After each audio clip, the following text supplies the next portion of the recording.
Someone once said, "Give a man a fish, and you will feed him for a day. Teach a man to fish, and you will feed him for a lifetime."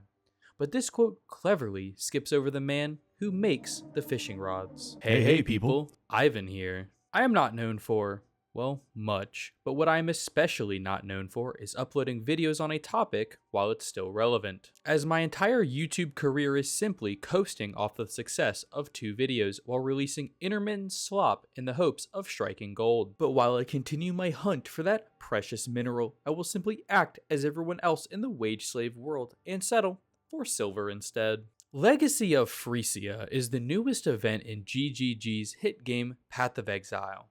No, not that one. Where GGG created some wacky ascendancies, which mostly just boil down to either adding back a build they gutted or finding new ways to make a useless skill still not viable. But in all honesty, I cannot in good faith hate on the attempt, as being able to follow a Mage Fist build without the need of a side hustle to keep my landlord from becoming my land enemy is a great feeling. What I will say is, after toying around with several builds, the main thing I got out of this event is that Replica Hothead did not need to be removed, because the only reason that I can make out for them taking my beautiful baby boy out back and making him look at the flowers while allowing this crap to still be in the game is that all along they were truly MP sympathizers, showing once and for all that life's not fair. Legacy of the Phreaky introduced 3 new ascendancies for each character, letting more skills have the chance at the big stage. Now let's take a look at that meta shakeup.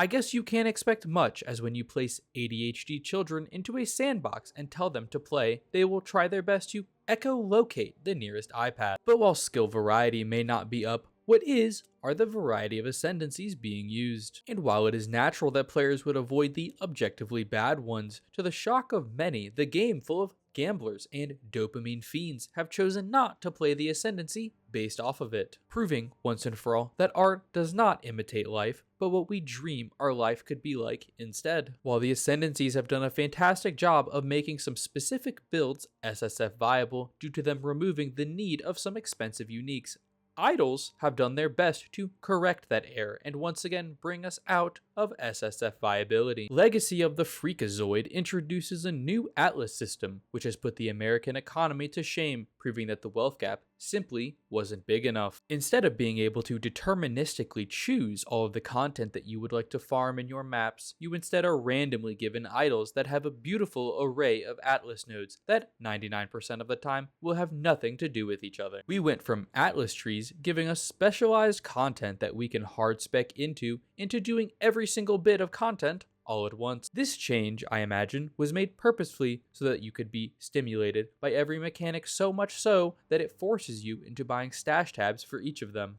Truly a revolutionary cash grab, but hey, I can't get mad at the hustle. If I could force every single viewer to pay 5 cents just to see my videos, I would, but according to ethics and as to not kill my channel, I will refrain from doing so. But please do know that the tax is coming, and if you would like to pay it before the IRS gives you a friendly visit, you can visit my streams and give me that sweet, sweet ad revenue. Legacy of the Free, Home of the Brave is a very nice and welcome change to bring PoE out of the twilight zone that is Settlers of Kalgur. And while there is a bit of tension surrounding GGG and its 2 games, I really do appreciate that the effort was put in to do this event. It would have been extremely easy to slop out events until 3.26 has started, such as Endless Delve, Endless Heist, or Endless Misery. So creating new classes and Atlas system is very appreciated. But what I will say that I appreciate the most is the build making community,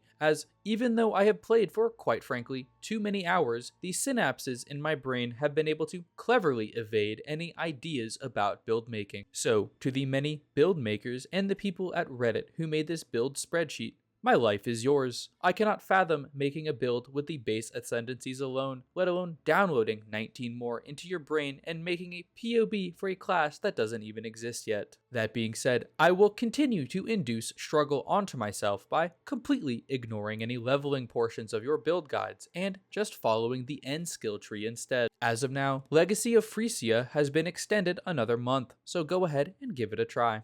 I am sure that many of you will get into early maps and then be filtered by the process that is trading idols. But while this process may be arduous, it can also be very rewarding and create many wacky strategies. My favorite so far being the missing health expeditions, as by stacking idols with expedition monsters spawn with percent life missing, we can fully live out every college boy's dream by blowing our load and not worrying about the consequences afterwards. That is all for today. I hope you all enjoyed, and I would appreciate it if you could hit that like and subscribe button for more content. It is my hope that the next video will not be 3 months late, but who knows? I am still trying to recover from being abducted by birds who thought I was one of their eggs. Stay safe, stay sane, and see you next time, Exiles.